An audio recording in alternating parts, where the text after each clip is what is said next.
Mbak Birgita Ayu sarjana seni. Calone arep kuliah S2. Asli saka Kediri. Ya. Ning ya mergo le ben-bengi nyinden, ben-bengi dadi penyanyi ngen campur sari. Ha iya. Ning Kediri barang ya hit. Oh, tenan. Angger Mbak Birgita ngangge mic sing tanpa kabel ngono kae, wis mlayu tekan ndi-ndi. Wingi angel digoleki bae ndelik ning pawon. Ha iya. Lah niku kula kebelet pipis, Pak. Lah nggih. Ning bener to, sing profesi menjadi sinden iki sangat menjanjikan untuk kesejahteraan iki bener to? Leres Pak niku, Pak. Nyatane sampean duwe omah dhewe ya to. Ning Solo duwe omah dhewe, tur kuwi ya ora ngrepoti wong tuwa to? Mboten Pak, mandiri Pak. Nggih. Mila kagem warga masyarakat Bakaran kok kagungan putri utawi anak wadon ingkang seneng kalih budaya, monggo dipun dukung. Sinden niku mboten kok bab ingkang gampang utawi bab sing asor niku mboten, ning menika bab ingkang luhur mergo nguri-uri lan ngurip-urip budaya menjadi pahlawan wanita untuk ekonomi keluarga.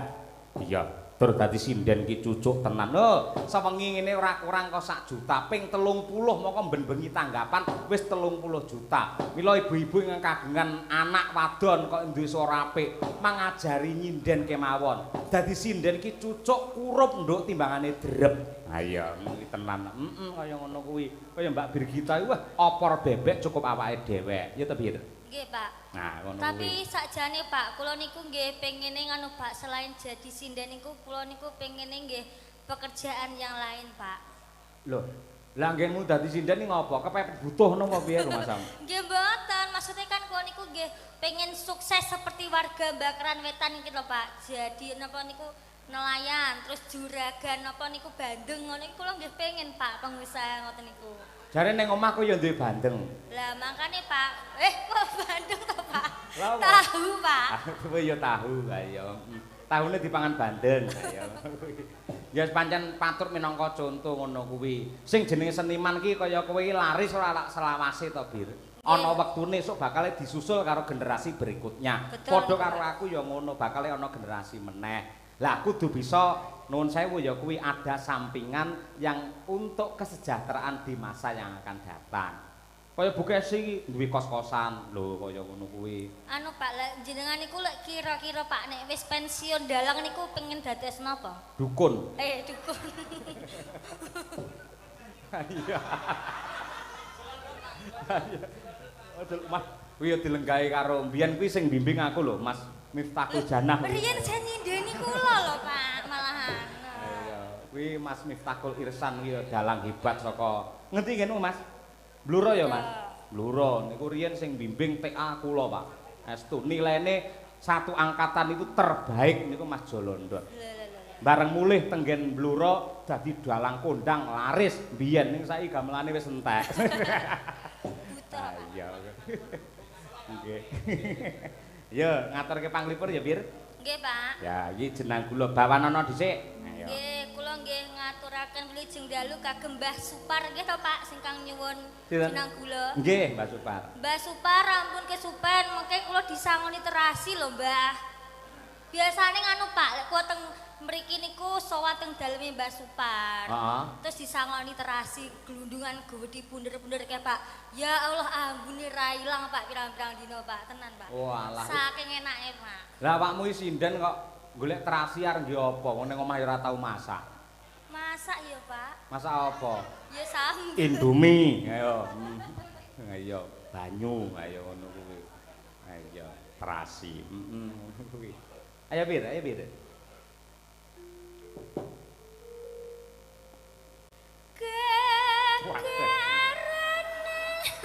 Bila sing ngirit deh, ayo. Bila sing cendak, ayo. Senengane cendak.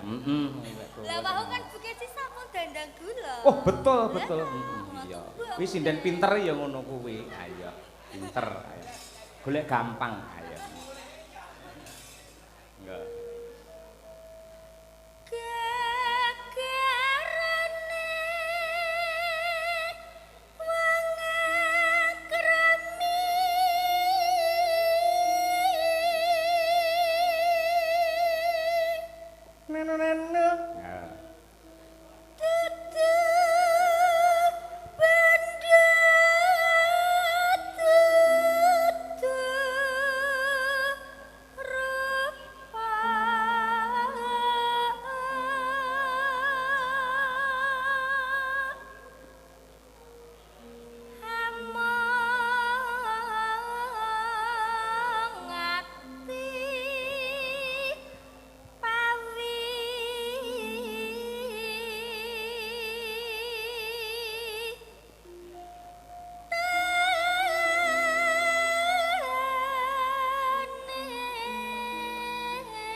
Mbak Birgita ki ya suarane alus, apik, cengkoke ya jos, piyayine ya ayu, karo wong lanang ya ora patiya tertarik. Heeh, biyen nganti saiki angger cedhake wong lanang mesti girap-girap. Ha iya, tenan. Ngerti wong lanang ganteng mesti dingkluk. Ngerti wong lanang bagus mesti astagfirullahaladzim. Jaraki karo wong lanang mesti subhanallah. Bareng diambung meneng ae. Ayo sing ngambung ya nabuh bengi iki. Ayo. Lupa. Sing aku, Bu. Kelingan kowe mesti. Ayo. Kelingan nganti padang mau. Ayo ora mulih-mulih. Ayo.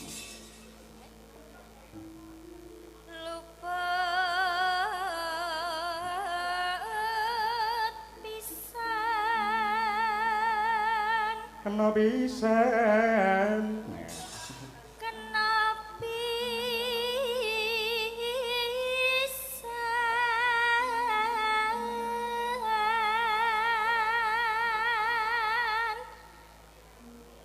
Yen gampang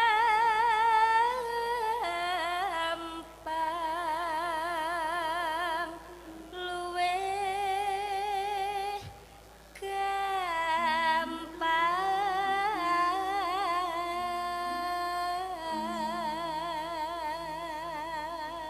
No no no. Yen angel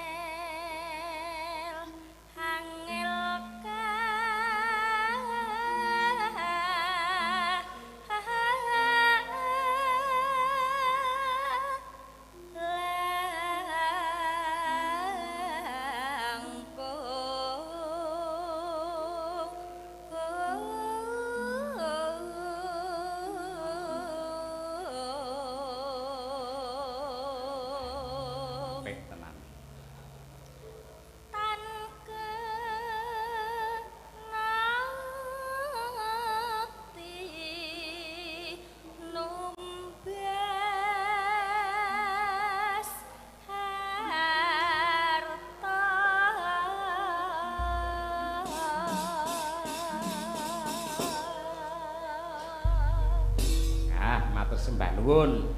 Tembang menika kejawi kula aturaken dumateng para-para ingkang kepareng lenggah, ibu-ibu sedaya kemawon, lan ugi kula aturaken ingkang kepareng mirsani lumantar streaming Kuntadi Channel. Nggih, sugeng laras, sugeng mirsani pepanggihan malih kalian kadang-kadang Madangkara. Ya. Yo, Mbak Birgita diaturake.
Tambah seger mengko rampung jenang gula kedua dadi ati Jaipongke. Oh iya no. Jogete pir, ayo. Mangga.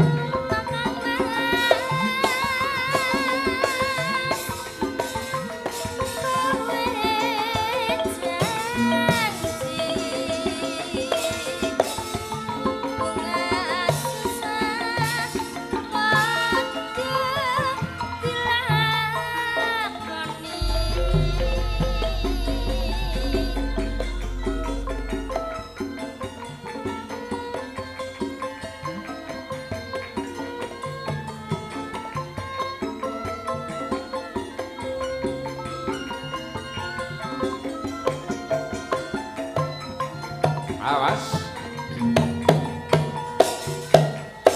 Hey.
Mbak Birgita Ayu Setiani Haryanto sarjana seni. Wah, komplit tenan.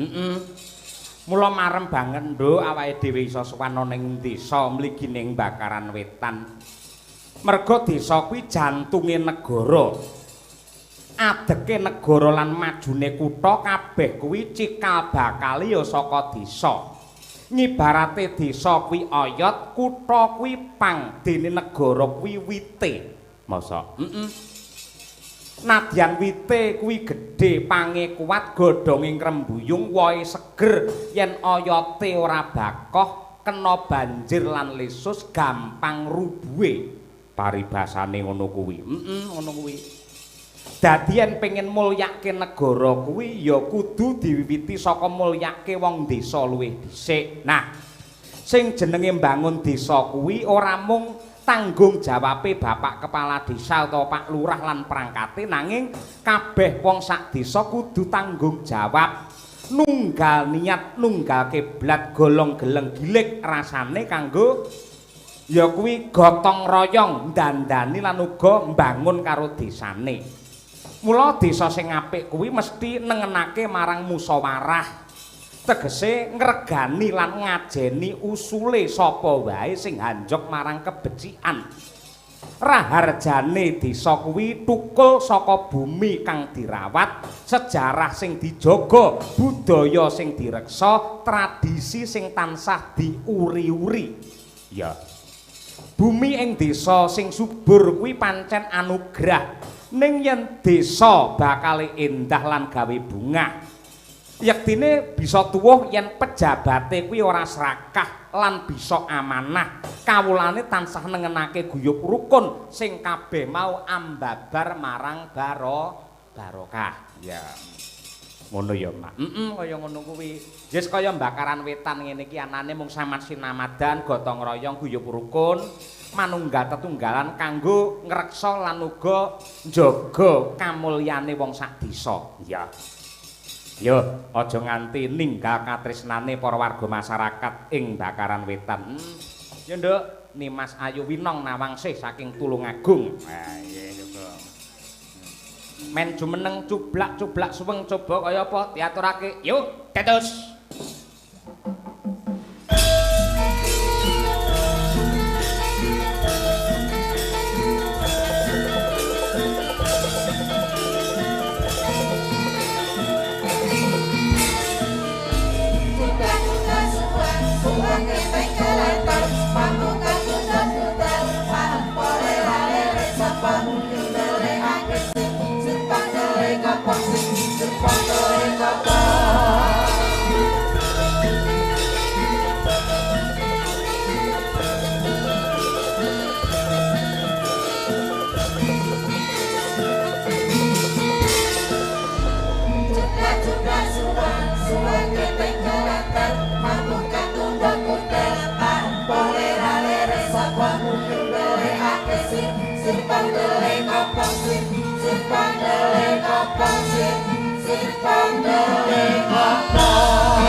Sampeyan ya asring sowan ana laladan pati ya, Nduk? Nggih mboten asring banget tapi nggih nate. Nate ya. Kula nate lho Pak teng mriki, punan. Ning Bakaran Wetan? Nggih teng mriki panggungnya nggih niki. Alah, layak to layak piye iki kene karo sampeyan le apal. Winong tumut Pak Dalang, tumut. Si Birgita tumut, tumut. Mbak Tutik, tumut. Loh, Bakaran Wetan niku nek wayangan pun asring, Pak. Kula niku teng mriki niku pun 3 kali. Iya. Ngumpuli bapak, aku yang lagi pindho iki lho, Nduk. Sampeyan iso ping 3 ae. Kula niku sing pertama nderek Pak Endro, sing kedua nderek Pak Tanto, terus kalih jenengan. Ora tau nderek Mas Miftahul Irsan. Saya nggak pernah diajak sih Pak sama Mas Miftahul Irsan gitu. Lah mula kuwi aja jual mahal ngono. Sing trima anane biaya semene mangkat, insyaallah dadi berkah yen kowe ikhlas. Bekerja kuwi sing jenenge bekerja ki ibadah, rezeki ki jatah. Yen ditampa kanthi ikhlas insyaallah membawa berkah ngono. Oh gitu ya Pak. Tapi kan Mas Miftahul Irsan nggak pernah ngajak aku. Gitu loh Pak. Jane mbiyane pengen ngejak iya. Ya ning takon karo aku, Minong pripun, Pak? Wah, aja kowe, aja Winong, liyane wae. Lah pripun? Mbak Birgita, aja ngono. Lah sinten, Pak? Ngejak Mbak Tutik wae. Lah niku. Ben ada warna-warna baru ngono tegese ora ngono. Mungkin Mas Miftahul Irsan ini agak trauma kali Pak sama aku. Lah kenapa? Soalnya dulu pernah ngajakin aku dolan tapi aku nggak mau. Bener lek kowe ra gelem, bener. Mergo arep dilebokne ning lembah hitam kowe. Izin. Ayo. Kuwi jenenge keakrabane seniman seniwati ya ngono kuwi, Iya, Mas. Nduk. Aja sok berpikir sing negatif ngono. Sok-sok ngene dijak diskusi untuk kemajuan seni tradisi ke depan ini seperti apa, ngono lho. Terus. Ngono. Ya nduk ki lho sing tresnani sampean akeh ki lho ana ngersake ninggal katresnan nadyan sampean angger ning panggung nembange iki gandenge iki katresnane warga masyarakat penggemar karo sampean ya pinangkanono. Nggih. Bawa napa mboten, Pak? Bawa dikumpliti. Ya ya nggih. Asmara ndono meneh. Ning beda cengkok beda laras. Ya nggih. Jaranan dangdut kreasi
Matur nuwun. Monggo diaturaken sepisan dangdut kedua jaranke. Ayo Winong Nawangsi saka Tulungagung. Monggo Cok, dados.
Tepuk tangan untuk Winong Nawangsih. Wah, adus keringet tenan iki. Ha iya.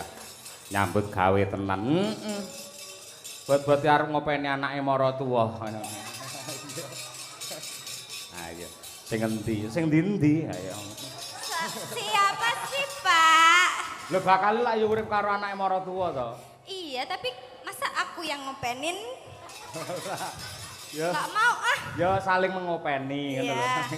Itu masa aku sendiri yang ngopenin? Iya. Loh, biyen ki aku bar rabi karo Bu Kesi. Sing ngopeni aku ki Bu Kesi. Iya, biar Bu Kesi aja. Loh, maksudnya bar kuwi selot-selote akhirnya saling mengayomi ngono kuwi, ngono. Gitu ya.